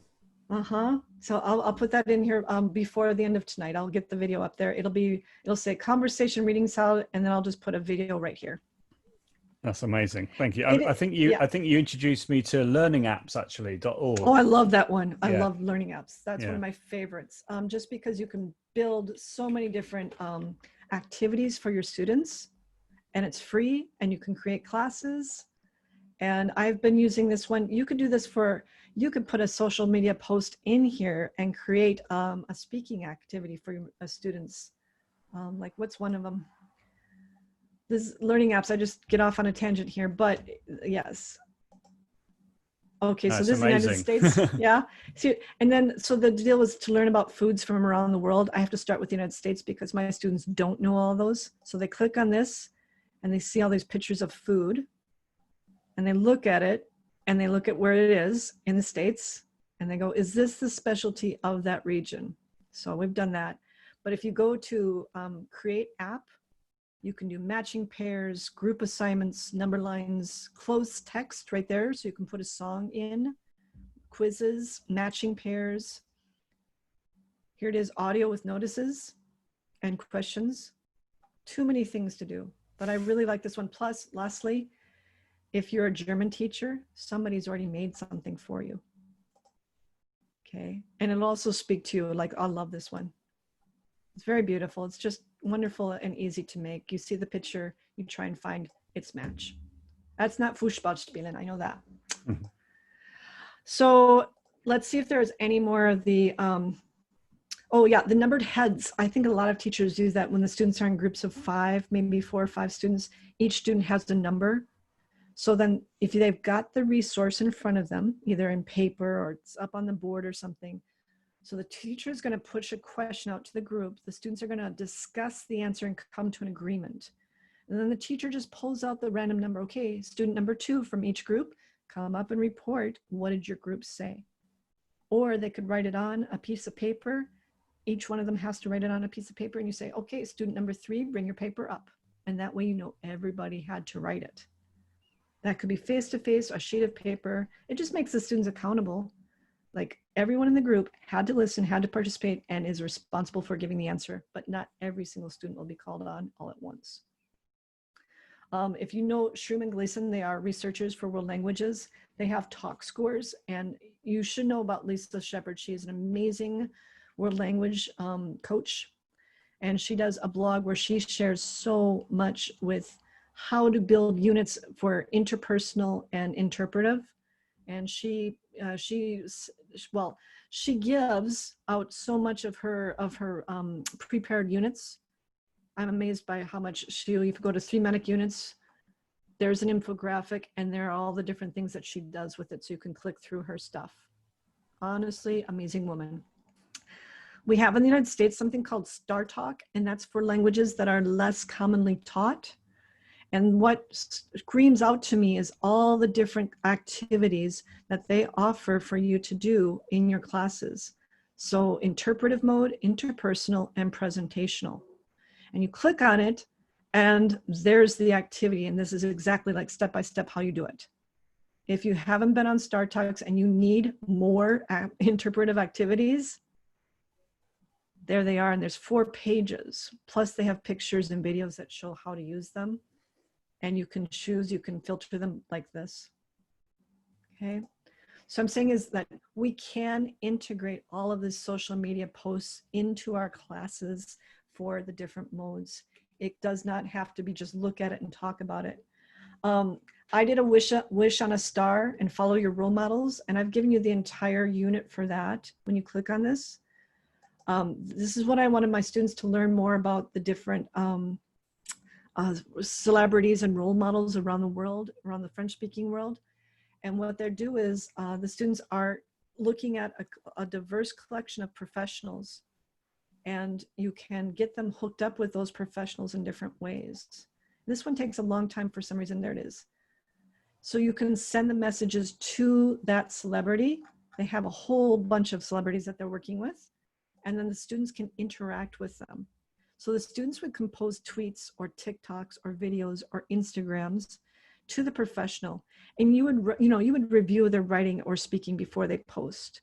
They don't actually have to be on the social media feed. You could just pretend that you're tweeting them or pretend that you're Instagramming them. When you get to know that there are so many people to follow, like on the list that I gave you of all the different accounts, have the students now become like interactioners with those celebrities or role models. My students make little Padlet, like fan Padlets for Francophone celebrities. And then we actually tweet them to the celebrity. And we've had a couple of likes and the kids freak out. It's like, oh my God, he actually, because they wrote about the person, they found videos, they put together a Padlet, and I send it out to them and say, hey, my student made this for you. What do you think? I mean, the kids just go nuts when they see that they got a like from like Maître Gims. He always likes our stuff. So if you don't want to put it on actual social media, you can just put it on a Wakelet or Google Slides or Flipgrid, and you can just keep it there. Last thing I want to tell you about this. There are some governmental agencies, and, you know, Skype in the classroom's been a big deal. Skype as Scientist is a big deal, where they'll hook you up with that, you know, with a writer or a singer somewhere. But the Happy World Foundation, this is a Spanish teacher in the United States. He is amazing. He has a program, and it's free if I remember right, where he will hook you up with people from all over the world so that you can write to, let's see, what's his name again? It's Akash Patel. And he has this global interaction program for getting students connected with leaders and Instagram influencers, etc. So you can look at that. It's called the Happy World Foundation. Okay. So what we're trying to do is get our students outside of the classroom. Like, they can write me a letter. I don't care. I'm not important. I'm important on Instagram, but not evidently in class. But if it's going to the person like outside of our class and it was written in the target language, all of a sudden they'll come back and say, can you check to make sure that I got this right? I'll say, yes, yes. Can I go write it over? Yes, you can go write it over. Do this. I mean, they get so excited that they know an authentic person is going to read or listen to them. Okay. Let's see what else would I, oh, there's my tech tool pages. There's a couple ideas more about how to be collaborative on the hybrid or distance. I'll let you read through that. I had this idea for people that can't use, like for paid apps. The VoiceThread, I think, is paid and extemporary. I know it is kind of expensive, but definitely worth it.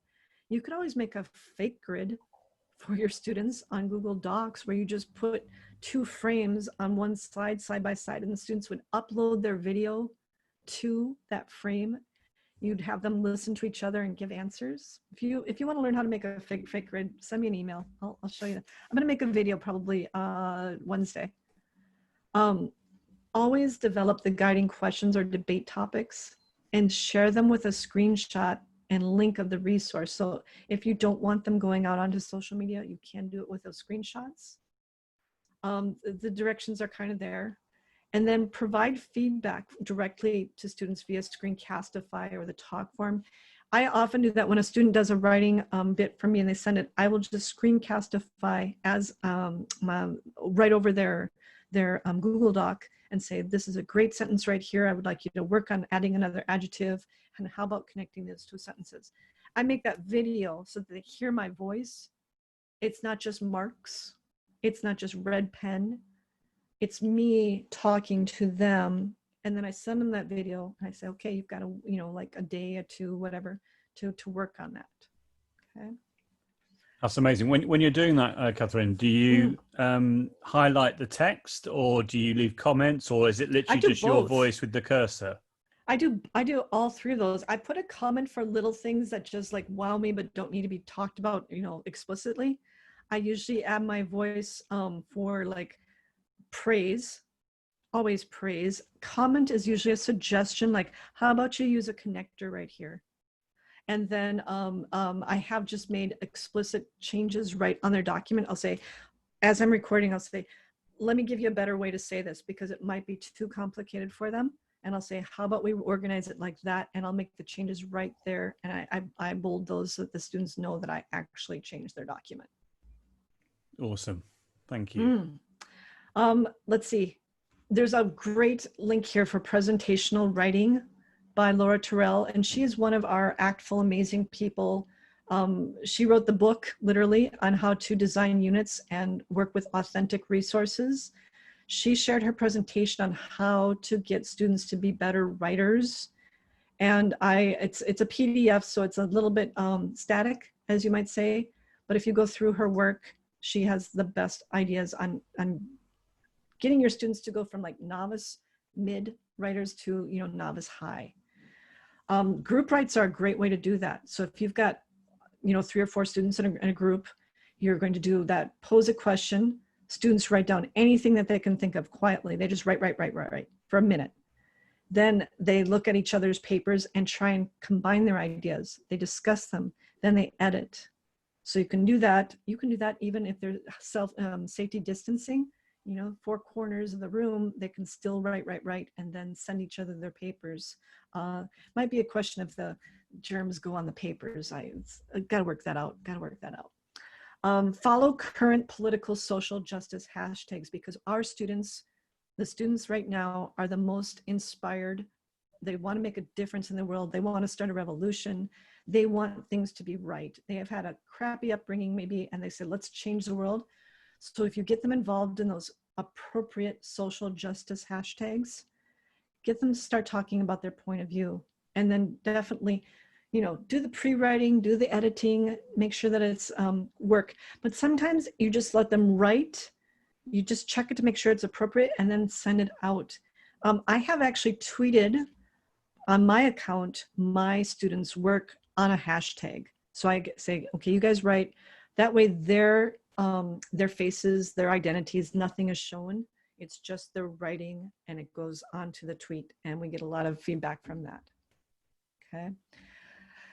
I think you've got a lot of digital storytelling. You can ask the kids to start their own social justice campaign. Like, what do you guys want to get mad about or get something going? What is it?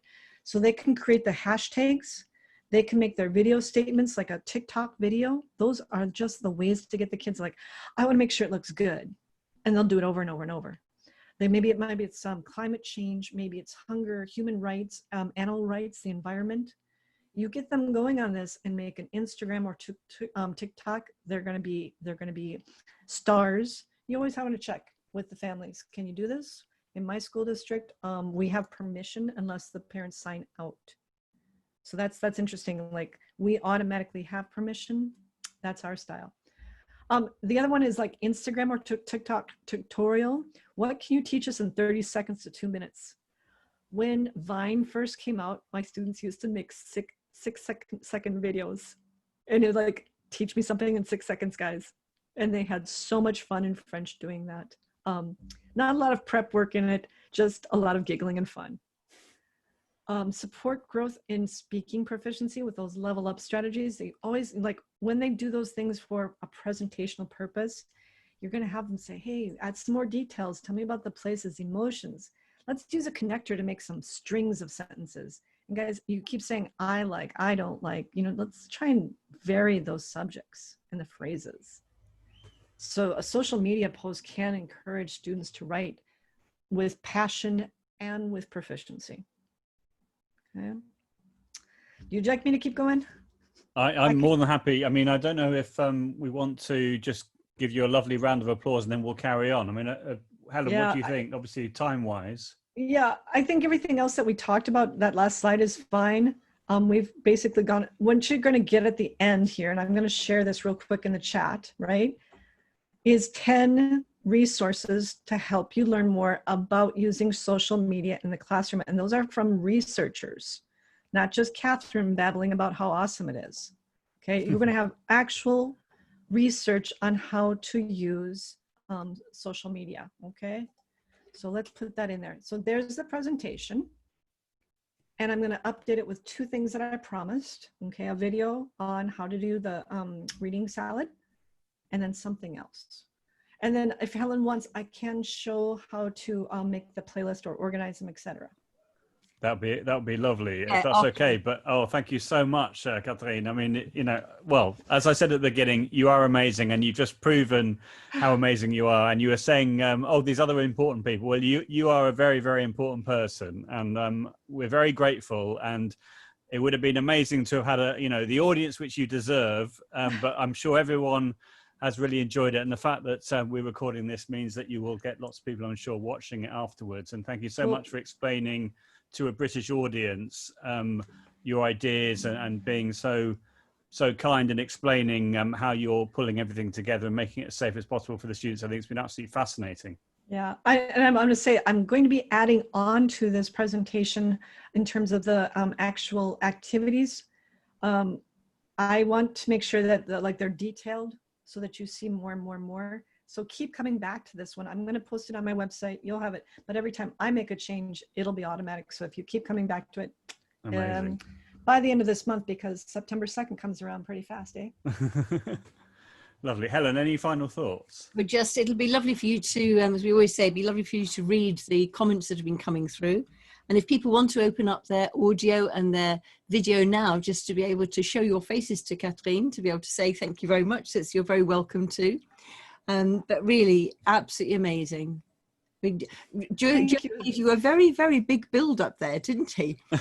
And absolutely, I can really now see absolutely why. I mean, that's just a portion of my folly. That's just a portion of my folly. Yeah, no, yeah. Well, I mean, because you were talking about weightless and everything. I mean, or for AATF. But basically, is that just you? Is it just you organizing it all? No, I have a team. I have a team of 3 people now. Okay, and that's been the important thing for the French teachers, because I want a variety of voices. So I always tell people in our Facebook groups and such, does anyone want to help? Yeah, please, that's right. Yeah. Please. Because if it was just me, it did start out just me, and I did it for so many years by myself. But now that we're able to have more of a group collaborative experience, then I can pull people in. Well, all I want to say is it's very, very much appreciated by, world language teachers from around the world. And I think I can say sincerely, I think I just think you're amazing. And I think that the years and years and years that you did do it on your own, I'm delighted to hear that you now have a small team to work with you. But you've been amazing in all the work and help that you've given to language teachers. It's just fantastic. I think I always say it's my I don't knit, I don't sew, I don't garden. I do this. This is what I do, and it's what I can do well. So I want to make sure that it's shared, because that's my passion. I think every teacher needs someone out there just being a little freak. I'm your freak in French. Huh? I can't do all the languages, but I know that there are people who want to. So if you need like guidance on how to start being a freak, contact me. I'll freak you out. But I'm sure if people were to contact you and ask you questions around, say, other languages, there would be people who you could recommend. I'm sure in ACTFL. Oh, I know lots of Spanish teachers. The Spanish teachers are doing very well. They just haven't concentrated it. It's not in one nice little package, but they're working on it. Exactly. Yeah, exactly. No, it's fantastic. Okay, I think we should give Catherine a round of applause, and then we'll have a look at YouTube playlists. People are shy tonight about showing themselves. Well, I will imagine what you look like. Hi, Helen. You're right. Nice to see you. If anybody else would like to just show their faces, that would be lovely for a little picture. But I'll do who's it. Oh, and there's Florence now. Florence is there. Yes. Oh, and Jane. You see, you've started a trend now. Okay, we've got all of these people we're getting to know so well. I think Elizabeth was there earlier on. So, yes. And Kathy's there. Here we are. So Elizabeth now. You were fantastic. There. I know Debbie. I was waiting for a Debbie to show up because she's also in the States. She's in Ohio. I've met her several times. I know that. Right. Cool. Do you know Brenda? Because Brenda seems to be a massive fan of yours. I don't know. Brenda, where are you? Where do we know each other from? Brenda, do you want to turn your mic on and tell us where you are? Michigan. Okay. Well, okay. And my friend Kathy Rokakis is down there, and we are just huge fans. We're following every webinar you do. So. Oh my! Well, I cut my hair. How about that? Everybody's like, "Wow, Catherine, the hair," and I'm like, "Yeah, it needs to be cut." So now there's the new me, just for this webinar, in fact. I feel like go ahead, Kathy.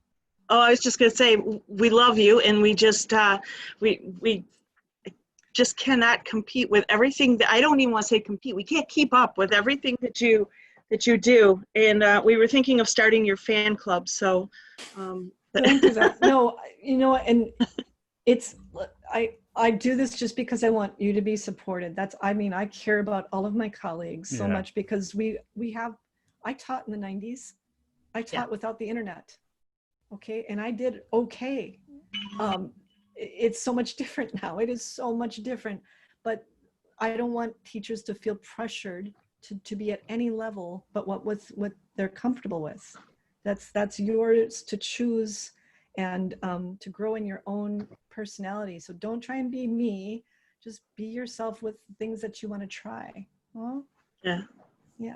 I love doing this, and I love seeing your reactions, but people ask me if I sleep, and I said every night. I do, I swear. It's just I have some coffee or something else to keep me going, and that's what we do. But what can I show you?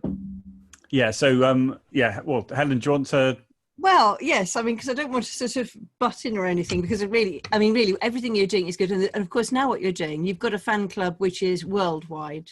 This is not just, you know, you're not having her on your My own. face is all red and We've I got blush. as well. So, yeah, my question is really, for years I've been doing playlists on YouTube, and I've now got so many that when I want to attach a new video to the playlist, I can't find it, so I just create another one. So I've got a ridiculous number of playlists, and I'm sure there must be a way of organising. Well, should we look at the ATF one, because that is that's a large one too.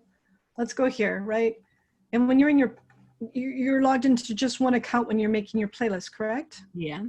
Okay, that's a helpful thing. I mean, I have 7 different entities on Google, so I have that many playlists. One thing that you're doing, let's just look up, we'll look up France Info, just because, huh? Okay. And we'll do, let's do this. Okay, we'll hit stop for a second. So when you're gonna save to a playlist, right? They're long, right? There's just sometimes what I do is just remember that, like I'll do, well, let's do aliment. Okay. Sorry. That was really loud. I apologize. So where were you typing there? Can I ask where you were typing there? Aliment. But to get that. Oh, that's Control Find, Control F if you're working that's what on I a need. PC. That's what I needed, because I was thinking I don't know where to type to find it. Control F. Right. Yep, Control F, and then if you know like the basic, like you thought that you've made that, then you can, and then you scroll down and look in there, it'll highlight the ones. Brilliant. Okay, well that's already. And then if you've got just the link, right, you take the link and you go into your library. Let's go into your playlists, right? Yeah. And then you can just see all of your playlists. And if you go and, oh, this is the one it's supposed to be in, you can add a video right here. So that you don't, so that you're already in the playlist, and then you can just add one, add videos right there. And then you would just click in that, that URL, boom, and then it'll automatically add it to that. So if you've got the link of the video and then you find the playlist, that's another way to do it. That's good. And then as far as the playlists, can they be displayed? Can you control the way those are displayed? Because I did. I learned how to do this about a month and a half ago. So then I made these, I put them in the order I wanted them in, and then I put them into chunks, and you can only have 10 chunks. You can have as many playlists as you want. I mean, honestly, but you can only have 10 of these. So it depends. If you're in your playlists and you go to, there they are again, by the way, all of them. Those are my chunks. There's, you know, you see them all, right? And it takes a few minutes because I have so many. But if you're ready to like move on to the next step, you go into customize channel. And I can send you a link if you want, because it is the first time you do it, it is a bit of a process. You're going to make these little chunks, and I've got them on a grid right now. That's okay. So you're going to customize the layout of your channel and make sure that's toggled on. Yeah. And then when you do that, all right. Let's see, where is this? There's a little place that you have to click to do this. It might be at the very bottom, naturally. You see how many that would, wow. Oh, it's a little excessive, isn't it? Unless they moved it. Yeah. Is it in the video manager? I can send you the link that showed me how to do it, because it was like the first time you set it up. It's a little weird. But even knowing it can be done, but inside it, also inside of a playlist, you can organize them, right? So if you're in, let's go into this one. I love teaching French. That's a good one. Right there, you can move the videos in the order that you want them inside of a playlist. Mhm. And that helps out. Good management helps keeping it, like sometimes I want students to watch it in a sequential type of way, or if it's by date. You can do that by going into the playlist settings, and it can change to say add new videos to the top. Mhm. That's one thing, but there are more advanced settings in there if you want to get, even deeper on how it's set up. Mhm. Like if you want to collaborate with people, or if you're auto adding it, there's a rules that you can fit in. So, and the manual allows you to change which way they go. So like right there, yeah. And you can play around with that. Because am I right, there's another thing you can do within your channel. I think you can create other channels within channels somehow. And I was wondering if that would be a way of doing it, so that, say I've got because I'm using it supposedly professionally, but actually I do use it for my own things as well. So I was wondering if I could sometimes. I haven't done a channel within a channel yet. I just do, why haven't I done that yet? The community, I mean, there I were some did things, it. yeah. The reason I did it, I was thinking of doing it, was that I wanted to be able to post Association for Language Learning videos somewhere. And because the association hadn't got as many subscribers as you had to have so many subscribers in order Right. I thought, well, I'll do it within mine, and then that might work. And also it meant that other people could add to your playlist. That was it. So that it wasn't just me. You could then, without giving people your details of your login to your YouTube. Right. And that's where you can do that inside the playlist right here, collaborate. Yeah. And then people can add it, but you have to give them that link, and then they don't log in as you. Well, that's good. So that doesn't, you don't need a playlist, no. a channel within channel to do that. Okay. Not necessarily. Right. What's the add all to there when you click on the three dots? You can take all of the videos from anyone's playlist. So like, let's say I found someone else's playlist, and like all of their videos, and I can take add all to and grab them and put them all in my own playlist. Right. Yeah. So like, cool. if you're trying to combine them, like that might be good for Helen, maybe, is if you have multiple playlists, you can take all the videos that were in this food one and combine them all to that other food one. And that way all of your videos are in one place. Because I think I've got, for example, I've got French humor, and then humor French, or I've got, I mean, that's a very good thing. And I did that with my student one. Like my student ones, I went through and I looked and I said, I could see the very first playlist that I was making back in the early 2000s. And excuse me, I said, well, I can see that I've made the same playlist 5 times. So now it's highly organized. And I want that for my students so that they see what that means. Why do we organize? Why is your teacher such an obsessive weirdo? Because it makes it easier to find things, right? And look, the amount of time that we have as teachers, when we find a good system that keeps us honest, like Wakelet to me is a good system, because there's so many teachers. Does anyone have this resource? Like, why don't you go look on this group right here? And if you don't see it, then we don't have it. That's yeah. I mean, you were saying that we mustn't imitate, pretend to be you or whatever. We mustn't. But in a way, you do need people like you to advise on how to organize things, because it's like I'm a librarian. I am a librarian, and how you consult a librarian and what you do as a patron of the library. Excuse me, are 2 different roles. We're both using the library. We just use it differently. Yeah, but but we need to be putting together our library. I need to learn the skills of being a librarian, because I'm finding I use Twitter an awful lot to get to know French people. And at the moment, for example, I'm totally obsessed with an escape game, a real escape game in French. And I'm discovering other people who are stuck, blocky as well. And I'm loving it. And I think, but what you've done today is to teach us about how you can organize those tweets. Because I've just been always thinking, well, by liking it, told me no, it's not going to go. It doesn't work that way. So, how deep do you want to go? Because if you looked at my Digo collections with all the different keywords, that's your deep dive with Catherine. Huh? Catherine goes down into because I worked as a librarian for many years before I became a teacher. So I need keywords so that I can raffiner la recherche, you know, just like get the exact thing I want. I want novice mid level. I want interpersonal reading about schools in Senegal. I can find. Wow. Yes. So really granular. That's amazing. We It's- had a question in the chat, which from Katarina. When we direct students to a YouTube video, they may come across material we don't want them to. What can we do to avoid this? So would you embed use? it. Sorry. Embed the video into something else. Either embed it, or you could use ViewPure, isn't it? ViewPure.com or Safe YouTube. Have you used those before?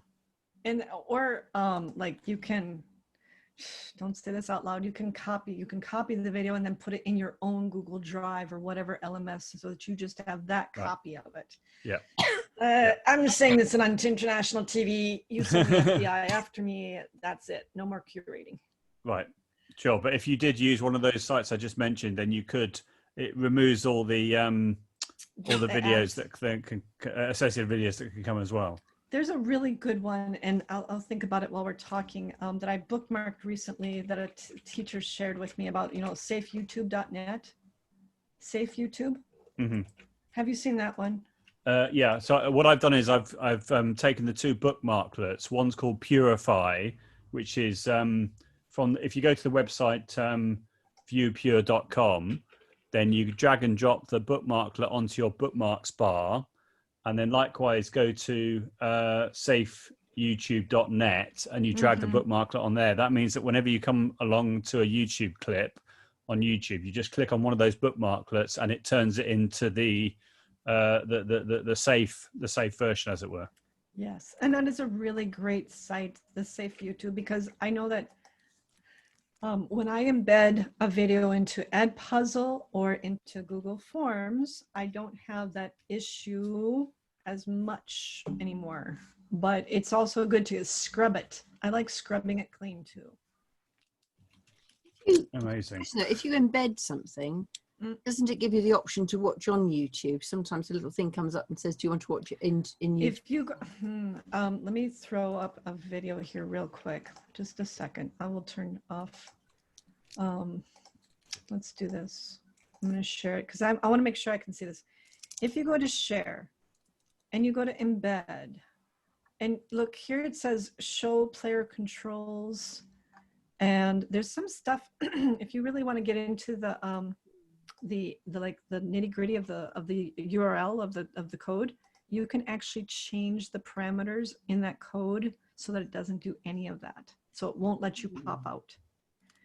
You do need a little bit of coding to know how to do that. So if you want to explore that option, you can change the URL or you can change the embed code so it doesn't let you pop out. That's good.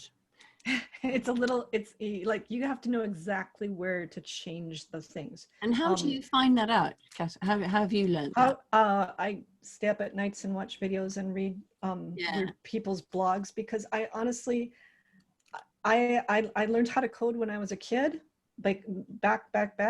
And ever since then, I like, you know, the backside, like you can open up the page source and go into the page source and start grabbing things out of there. Because I've done it a little bit because I'm old enough to have used front page where you Yes. Oh, yes. Yes, I'm much older than you are. Your age, and I'm thinking I'm much older than you. But it's where I was just so delighted when these other things came along where I didn't have to learn any more about those things. Netscape Navigator. Yes. Yeah. Well, I knew of it. I never used it personally, but yeah, that was the first browser, wasn't it? Is that right? It was one of the earliest browsers, right. But I was like on the way back when we first came out and you had to type everything in. But Netscape came out and we're all like, wow, that's magical. I'm not saying I could do it. It's just I knew that you were meant to know how to do these things. Whereas now you don't have to. If you like on YouTube, just search for change YouTube URLs. You'll find a good list of hacks. I'm just going to call it that. They're hacks. Mm-hmm. With when you're uploading your own clip to YouTube and you come and you have to choose whether it's aimed at children or not, you're not allowed to add a video which is aimed at children to a playlist, are you? Do you if you came across a video that you wanted to add to a playlist, So- do you use Wakelet instead? Yes, I use Wakelet Right. because of all those playlists for the ATF, and I can't add the ones. And some of the stupidest things are marked for children, like the Turisma ones recently. They were marked for children. There's no children in here. There's nothing meant for children. And so I just you can just grab the URL and put that in a Wakelet, or you can put it in Pinterest or whatever. Right. You can put it in a hyperdoc. That part, I've actually sent a couple of messages to YouTube channels and said, what are you doing here? What, like the entire, like Britannia, you can't save any of their stuff.